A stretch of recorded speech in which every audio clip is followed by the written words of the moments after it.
Lidar com a matemática nem sempre é uma das tarefas mais fáceis e essa ciência tem a capacidade de deixar a gente um pouco estressado às vezes. Eu tenho certeza que muitos de vocês já devem ter pesquisado no Google coisas do tipo como aprender matemática mais rápido ou socorro Google me ajuda porque eu preciso aprender matemática para essa prova senão tirarei zero e serei expulso de casa. Mas assim, uma coisa é fato. Se você acha que só você não consegue entender matemática, você só não olhou em volta. E é um fato de que muitos estudantes brasileiros têm dificuldade em realizar cálculos e raciocinar matematicamente, e muitos sentem até pavor dessa ciência.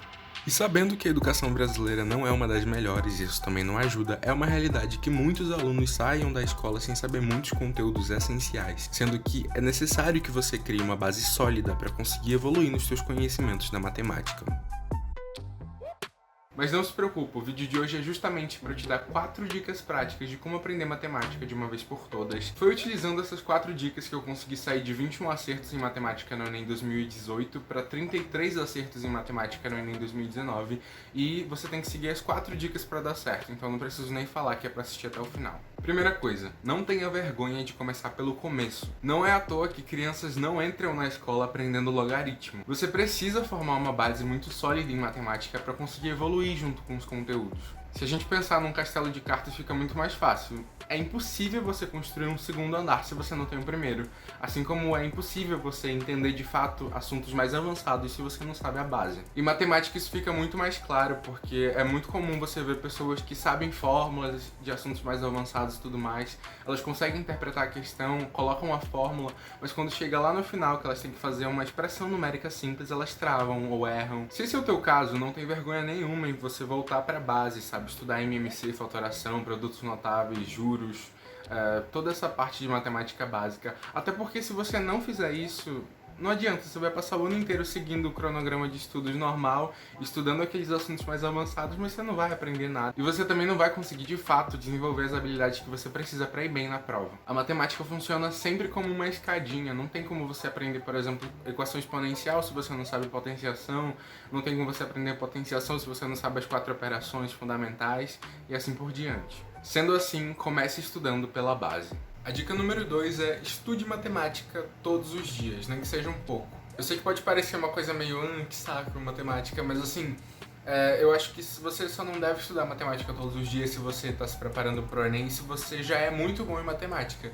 Mas assim, eu juro que eu não tô falando por mal, mas se esse fosse o seu caso, eu acho que você nem teria clicado nesse vídeo. Então faz um esforço e coloca a matemática ali no seu cronograma, pelo menos um pouco dela todos os dias, porque além de você estar estudando mais matemática, porque você vai estar estudando todos os dias, você também vai criar o hábito de raciocinar matematicamente, que é onde a gente quer chegar. Muito da nossa dificuldade está no fato da gente não ter esse hábito de raciocinar matematicamente, de pegar um problema matemático e enfrentar ele de fato, porque como a matemática é uma matéria que muita gente tem dificuldade e a gente tende a fugir do que a gente tem dificuldade, do que gera desconforto na gente, é comum que as pessoas não tenham esse hábito de olhar para uma questão e encarar aquilo como natural, sabe? Você pega uma lista de matemática para resolver e isso é um sacrifício para você e não é mais para ser dessa forma. Então, para criar o hábito de raciocinar matematicamente, de enxergar a matemática como uma coisa positiva e uma coisa que não é um bicho de 7 cabeças, estude matemática todos os dias. A terceira dica é a seguinte: ao longo desse ano de estudos, treina o teu raciocínio lógico. Para quem vai fazer o Enem isso é essencial, mas para qualquer pessoa que quer aprender matemática nesse nível de conseguir fazer provas e resolver questões e problemas matemáticos, é muito importante que você treine o seu raciocínio lógico e a sua capacidade de resolver problemas utilizando a lógica. Você consegue treinar isso de algumas formas, mas assim, dentro do seu cronograma de estudos, quando você estiver resolvendo questão de matemática e você chegar numa questão que você não sabe de primeira resolver, que você não lembra qual é o protocolo para resolver aquela questão, antes de você procurar a resolução e ver como é que ela se resolve com alguma fórmula, com algum conhecimento, tenta raciocinar em cima daquela questão. Tenta enxergar lógica no que do que aquele problema está te perguntando. O Enem tem muitas questões que te permitem isso, de chegar numa resposta baseado no teu olhar lógico em relação àquilo, sabe? Eu entendo que essa é uma dica que muitos de vocês provavelmente vão ignorar, mas aqueles que, sabe, derem atenção a isso e buscarem treinar essa capacidade de olhar para uma questão e enxergar além do que ela tá colocando ali, enxergar além do conteúdo que ela te exige, para raciocinar em cima dela e conseguir resolver a questão baseado na lógica também, eu tenho certeza que essas pessoas vão ter um desempenho muito mais elevado do que as pessoas que ignoraram essa dica. Até pelo título do vídeo ser como aprender matemática de uma vez por todas, eu tenho certeza que você desenvolver o teu raciocínio lógico está muito ligado à tua capacidade de conseguir evoluir na matemática, porque são duas ciências exatas e uma coisa leva a outra. A quarta e última dica é um pouco estranha, mas ela é uma dica que é para você aplicar quando você já tiver aplicado as 3 primeiras dicas, que é para você mudar a maneira como você estuda a matemática. Eu acho que um dos motivos pelos quais as pessoas têm muita dificuldade nas ciências exatas, eu incluso, é porque a gente tem muita dificuldade em estudar ciências exatas tentando entender os mecanismos, tentando entender a lógica por trás de tudo. A gente faz muito isso com história, com geografia, com ciências humanas no geral, então a gente consegue entender acontecimentos baseados em contextos históricos, em lógicas daquela época, mas a gente não traz isso para as ciências exatas também. Então, por exemplo, você está estudando função do primeiro grau. Em vez de você fazer como todo mundo faz, de colocar no seu caderno, função do primeiro grau, esse é o gráfico, aí você desenha o gráfico, coloca lá a lei da função, como achar o A, como achar o B e tudo mais. Não, além disso, pega e começa a refletir em cima do que você está estudando. Então, por exemplo, aí você pensa, essa lei da função, y é igual a x mais b. Então, se eu sei que quando eles me derem uma lei da função, o a e o b vão ser constantes, o y vai estar variando sempre em função de x. E pelo fato dele estar variando em função de uma única coisa, esse gráfico só pode ser uma reta, porque aí eu vou ter vários números para x, só que independente do número que for ali, eu vou estar variando sempre numa mesma reta. Daí o professor me disse que o a é a mesma coisa que o coeficiente angular, e que o coeficiente angular indica o grau de inclinação da reta, e quanto maior o coeficiente angular, maior vai ser a inclinação. Mas por que isso?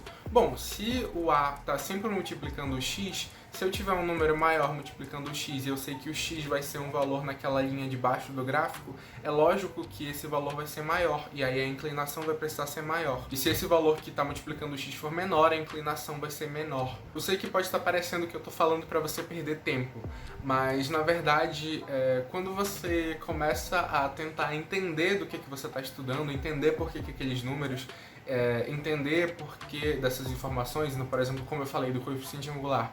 Mas por que quando ele é maior está mais inclinado e tal? Quando você busca entender esses porquês, você vai estar fixando o conteúdo de uma forma muito mais clara e você vai estar aprendendo de fato essa ciência.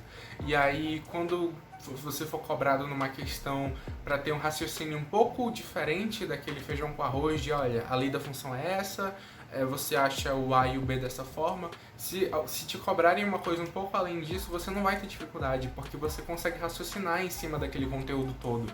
Você não é como a maioria das pessoas que só decoraram a maioria das coisas. Então, se uma questão pede para que elas raciocinem em cima do que elas decoraram, elas não conseguem. Não é muito fácil fazer isso, é uma coisa que você tem que ir treinando dia após dia, mas é uma coisa que faz uma diferença enorme na maneira como você estuda as coisas e como você entende as coisas.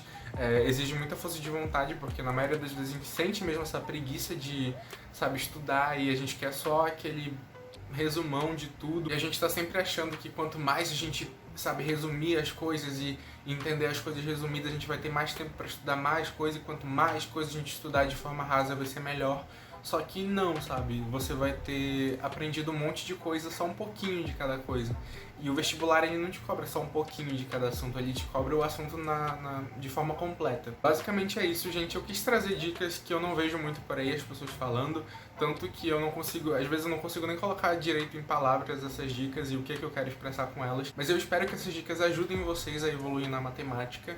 E eu tenho certeza que se vocês implementarem essas dicas, elas vão ajudar vocês a evoluírem na matemática, assim como me ajudaram. Não esquece de deixar um like no vídeo se você ainda não deixou, de se inscrever no canal se você ainda não é inscrito, de conhecer o meu Instagram de estudos, o CDF na Med. Lá tem várias dicas de estudo super legais e são dicas extras das que eu dou aqui no canal, então vale a pena conferir. Vejo vocês no próximo vídeo e tchau!